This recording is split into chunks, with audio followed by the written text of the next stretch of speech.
Bismillahirrahmanirrahim. Assalamualaikum warahmatullahi wabarakatuh. Alhamdulillah alamin. Wassalatu wassalamu ala asrofil anbiya'i wal mursalin wa ala alihi wa sahbihi ajmain. Amma ba'du.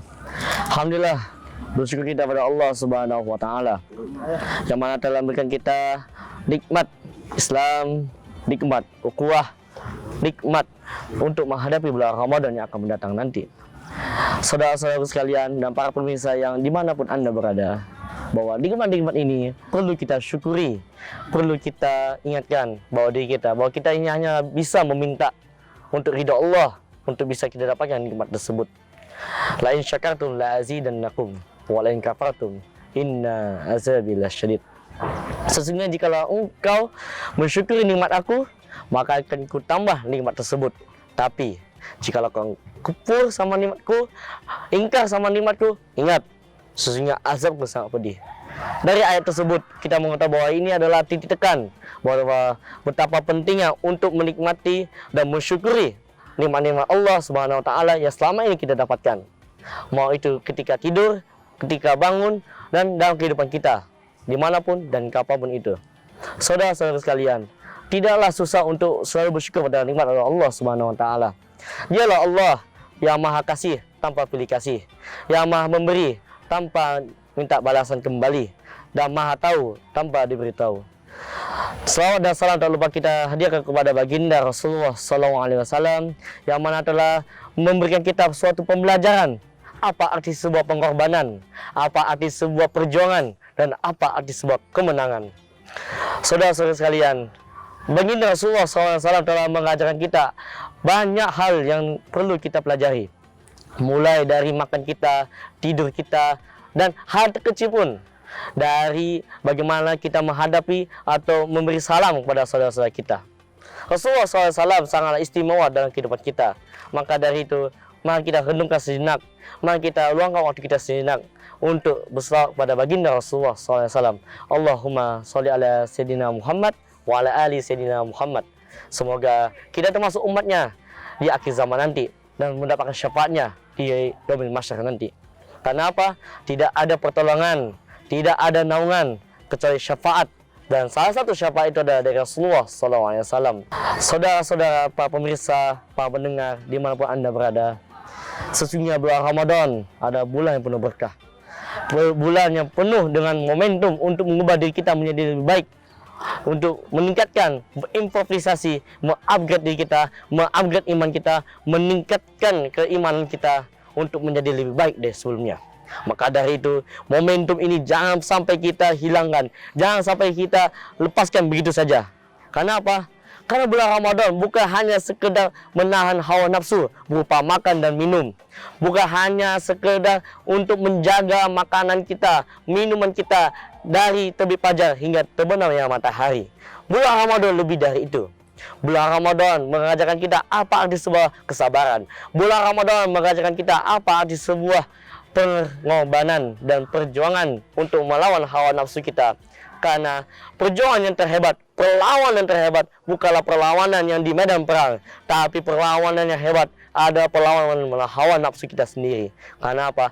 Hawa nafsu kita lah yang bisa membuat kita terpojok dalam neraka Allah Subhanahu wa taala. Tapi pertanyaannya adalah bagaimana cara kita menghadapi bulan Ramadan ini untuk menjadi extraordinary, menjadi lebih dari biasa pun. Bagaimana caranya? Tentu saja perlu kita meladani bulan Ramadan dengan teladan Rasulullah SAW, baginda kita, junjungan alam kita, dan tauladan kita umat manusia ini.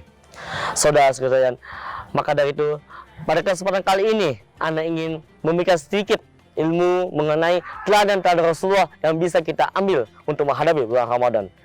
Yang pertama adalah menjaga lisan kita. Sehingga Rasulullah SAW bersabda pada hadisnya, "Man kana yu'minu billahi wa yaumil akhir fayaqulu khairan aw yasmut." Barang siapa yang percaya pada Allah dan hari akhir, hendaklah dia berkata baik atau diam. Ini mengisyaratkan pada kita bahwa lebih baik kita menutup mulut kita, lebih baik kita menjaga lisan kita daripada lisan kita mengeluarkan kata-kata yang tidak pantas, kata-kata yang tidak senonoh untuk saudara-saudara kita, ataupun ke halayak umumnya. Maka dari itu saudara sekalian, menjaga lisan adalah salah satu cara kita untuk mensempurnakan puasa kita, satu cara kita untuk mengupgrade kita dan menjaga hawa nafsu kita dan menutup aib-aib saudara kita. Maka dari itu kita hendaknya menjaga lisan kita dari segala perkataan yang tidak pantas, dan lebih baik kita memendamkannya, dan lebih baik kita melupakannya, dan terutama untuk bisa memaafkannya. Karena apa? Karena umat muslim adalah umat yang selalu menjaga lisannya, menjaga omongannya dari hal-hal yang tidak pantas, untuk bisa mengatakan kebenaran, bukan hanya menyatakan kebenaran. Maka dari saudara-saudara sekalian, inilah momentum kita, salah satu cara kita untuk mengupgrade diri kita dan memikirkan bahwa lisan kita mungkin tidak bertulang, lisan kita mungkin itu lembek, tapi banyak manusia mati karena lisannya, banyak manusia mati karena terpleset lidahnya.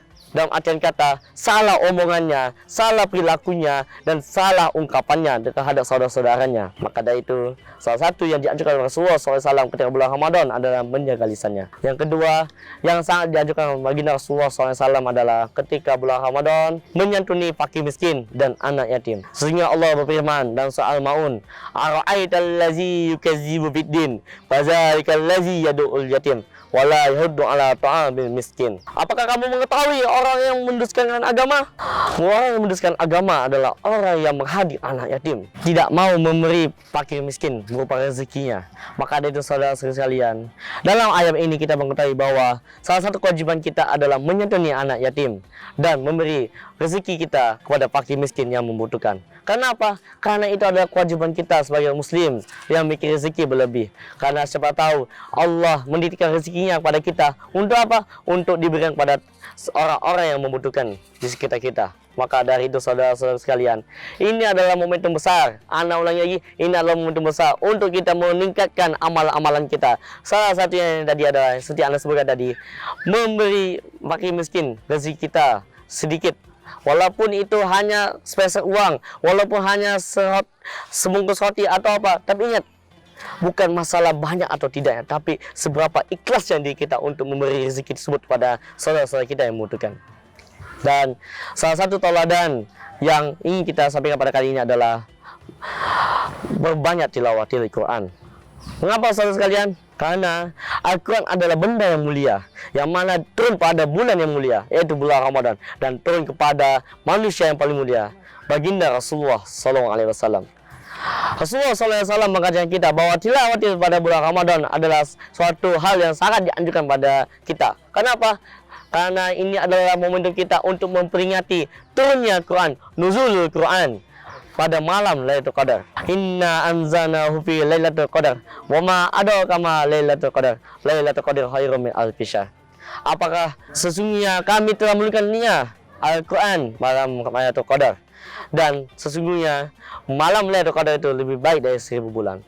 Ini dalam ayat ini kita mengetahui bahwa isyarat Allah SWT, Allah menegaskan kita untuk menghormati Al-Quran. Gimana salah satu caranya? Salah satu caranya adalah tilawat Al-Quran.